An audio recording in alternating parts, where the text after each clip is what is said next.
भैया। आज टॉपिक जो मैं उठाया हूँ, आज का वीडियो क्लास का जो टॉपिक है वह है सार्वजनिक क्षेत्र के उपक्रम यानी पब्लिक सेक्टर यूनिट को लेकर के। कई लोगों ने इस पर सवाल पूछा है, कई का जो डाटा है, कई लोग डाटा के अंतर्गत फंसते हैं, लेकिन मेरा कहना है कि जब तक आप बेसिक कॉन्सेप्ट को नहीं लेंगे तब तक आप इसके बारे में जानकारी आप नहीं ले सकेंगे। सबसे पहले हमको जानना होगा कि पब्लिक सेक्टर यूनिट है क्या।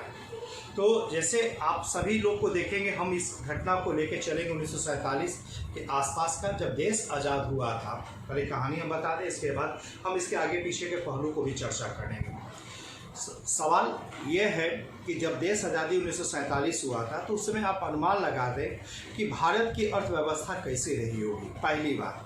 दूसरे महत्वपूर्ण चीज़ें हैं कि हमारे जो सामाजिक जो ताना बाना आज जितना जटिलता है उस समय कितनी जटिलताएं होगी।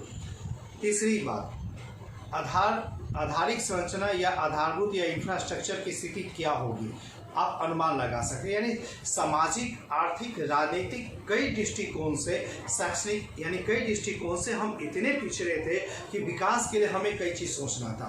और एक चीज़ को हमें ध्यान रखना है कि देश का आर्थिक विकास देश की जनता के द्वारा ही संभव होगा। अगर जनता जितना ज़्यादा जागरूक हो, जितना ज़्यादा काम करे, जितना ज़्यादा आत्मनिर्भर हो जाए, जितने ज़्यादा रोजगार के स्तर पर है, तो न केवल जीडीपी बढ़ेगा बल्कि राष्ट्रीय आय में भी बढ़ोतरी होगी और इससे पर कैपिटल इनकम यानी प्रति व्यक्ति आय में भी बढ़ोतरी होने की पूरी संभावना होगी। तो हम यहाँ इस बात पर चर्चा करेंगे कि भारत में जो औद्योगिक विकास की जो शुरुआत हुई 1948 में, तो उसके बाद जो विकास क्रम जो 1951 में 1951 जस्ट 3 साल या 4 साल के बाद हम लोग देखते हैं, उस समय अगर विकास दर हमारा 3% जैसे ही ग्रो किया तो तत्कालीन अर्थशास्त्री में इतनी ज़्यादा खुशी की लहर हो गई कि अंग्रेज के ज़माने का जो विकास दर था उससे हम लगभग 3 गुना आगे बढ़ चुके हैं। ये स्वतंत्रता का सही मायने था। लेकिन हकीकत ये मान के चलिए कि 1951 से लेके 1991 तक यानी 40 साल के इतिहास को देखेंगे तो विकास दर हमारा जो प्राय जो रहा है 3.5 से 4% के आसपास ही विकास दर एवरेज रूप से चलता रहा, चाहे कहीं ना कहीं इससे भी कुछ हद तक कमी भी रही। इसी चीज़ों को हम लोग कहते हैं हिंदू विकास दर की भी संज्ञा कभी कभी हम लोग इस चीज़ों को देते हैं। खैर, सवाल यहाँ पर यह है कि जो शुरुआती जो अर्थव्यवस्था जो तैयार किया गया था किस रूप में, तो भारत एक कल्याणकारी राज्य के रूप में अपने आप को तैयार किया, उसे विकास भी करना था। तो हमारे सम्मुख 2 अर्थव्यवस्था में से किसी एक को चुनना था, लेकिन दोनों की अपनी विशेषता भी थी, दोनों की अपनी कमियां भी थी। वो था पूंजीवादी अर्थव्यवस्था और दूसरी थी समाजवादी अर्थव्यवस्था। समाजवादी जहां सामाजिक कल्याण को लेकर के ज़्यादा आश्रित थे लेकिन इसे विकास नहीं संभव था, वहीं पूंजीवादी अर्थव्यवस्था में विकास ज़्यादा संभव होता है लेकिन कल्याण इसमें नहीं होता। तो भारत ने इसमें एक मिक्स इकोनॉमी को बनाने का प्रयास किया, वो था मिश्रित अर्थव्यवस्था, जहाँ की सामाजिक स्तर पर भी देखा जाए, खास करके जो समाजवाद के स्तर को भी देखा जाए, और दूसरा था निजी स्तर पर भी देखा। दोनों का एक समन्वय कर करके हमने मिश्रित अर्थव्यवस्था का स्वरूप को आगे बढ़ाया। पहली बात या एक चीज़ को कहना चाहेंगे कि मिश्रित अर्थव्यवस्था जो था इसकी शुरुआत जैसे फ्रांस में हुई थी, भारत इसी चीज़ को एडॉप्ट किया और हम आगे की ओर बढ़ते चले। तो शुरुआती जो सार्वजनिक क्षेत्र की जो बात, समाजवाद की बात आई थी, इसमें था कि सार्वजनिक क्षेत्र की कई कंपनियां खोली जाएगी और उसका उद्देश्य क्या था। देखिए, उद्देश्य सबसे पहले समझना होगा।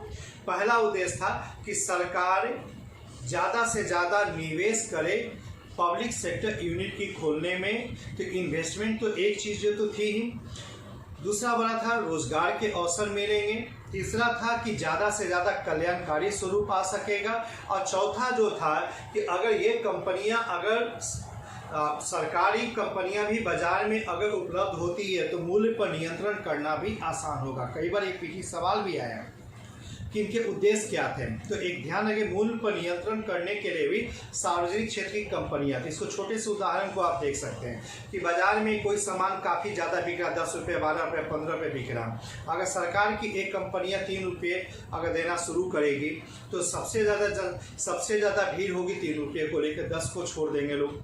तो 3 रुपये जो भीड़ है ये लागत के आधार पर है। स्वाभाविक है अन्य कंपनियां भी क्या करेगी, 3-4 के आसपास ही रखना चाहिए, 10 तो नहीं रखेगी।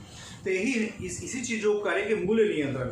कभी कभी आपने देखा होगा कि प्याज के दाम अगर बढ़ जाते हैं तो सरकार या दिल्ली सरकार अपने स्तर पर ये सुविधा उपलब्ध कराती है कि 30 रुपये या 35 रुपये हम इस चीज़ों को देना चाहेंगे।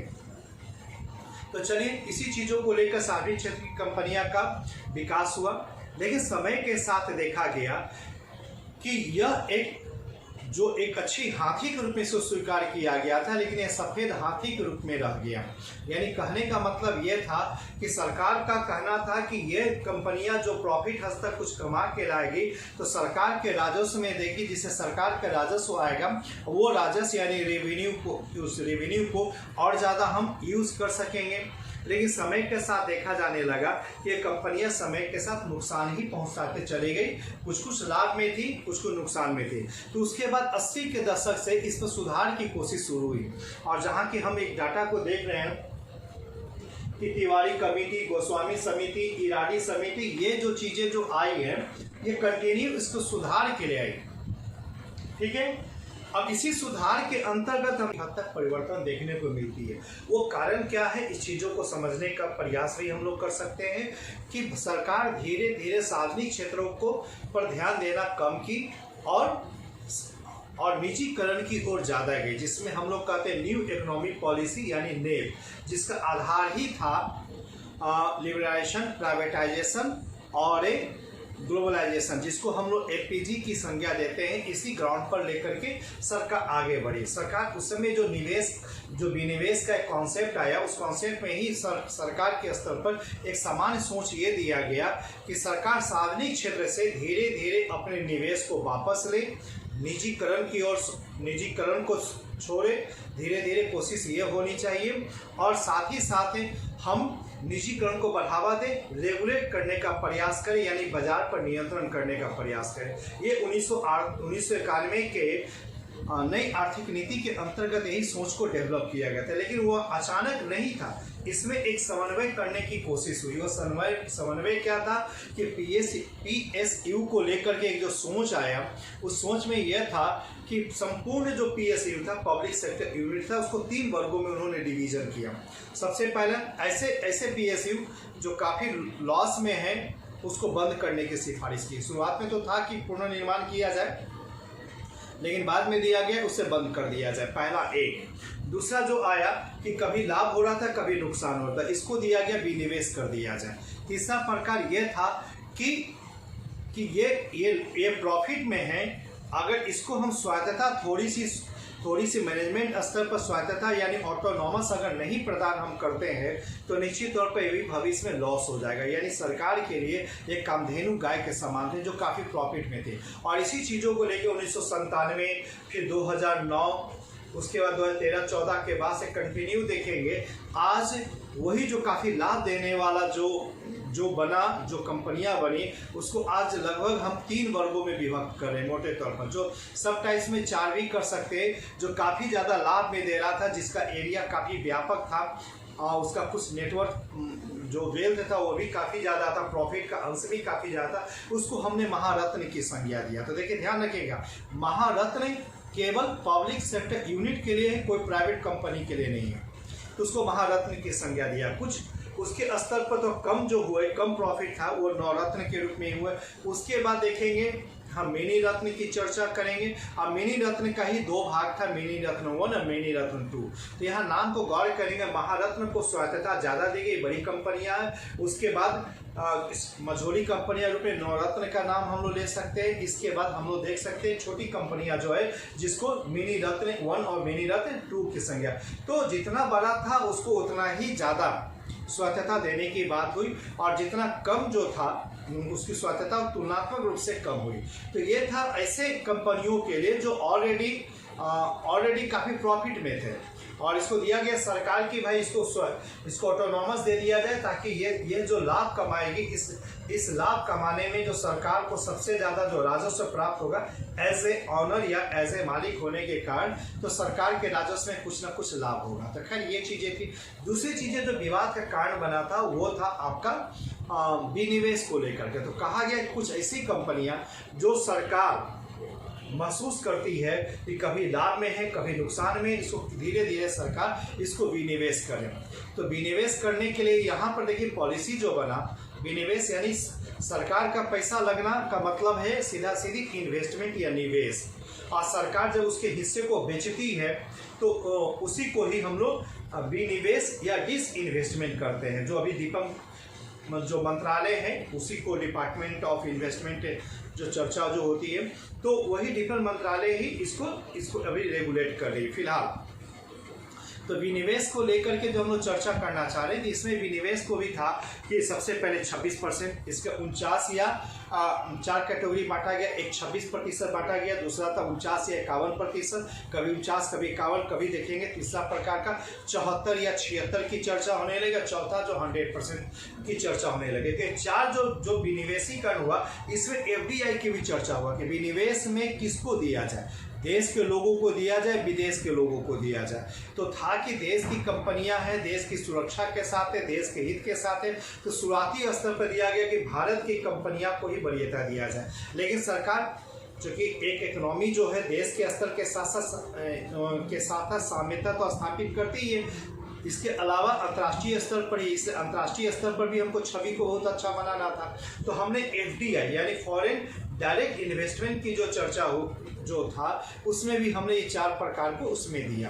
तो आप समझ सकते हैं कि जिसमें अगर 100% सरकार ने दे दिया FDI, तो वो विदेशी कंपनियां डायरेक्ट भारत में इन्वेस्टमेंट कर सकती है किसी भी अपने फॉर्म के तहत। लेकिन जब 76 की बात आएगी, जब 49 या 51 की बात आएगी, जब 26% की बात आएगी, तो किसी न किसी भारतीय कंपनियों के साथ फॉर्म करेगी और एक ज्वाइंट सेक्टर बना करके, एक मिश्रित कंपनी बना करके रजिस्टर्ड करेगी, वो सरकार वो विनिवेश में हिस्से में भाग लेंगे। तो यहाँ इस तरह हम लोग देख सकते हैं कि अर्थव्यवस्था का। तो यहाँ एक सवाल हमेशा पूछा गया कि क्या विनिवेश हमारे लिए जरूरी था या मजबूरी थी। लेकिन ध्यान रखेंगे 1991 की परिस्थितियों पर अगर आप गौर करेंगे तो कई ऐसी चीज़ें थी कि हमें लगता है कि उस समय जरूरी से ज़्यादा कहीं ना कहीं मजबूरियाँ थी, और वो मजबूरियों के कारण ही आज ये अंतर्राष्ट्रीय आवश्यकता यानी अंतर्राष्ट्रीय जरूरी बन चुका है। तो कारण क्या था?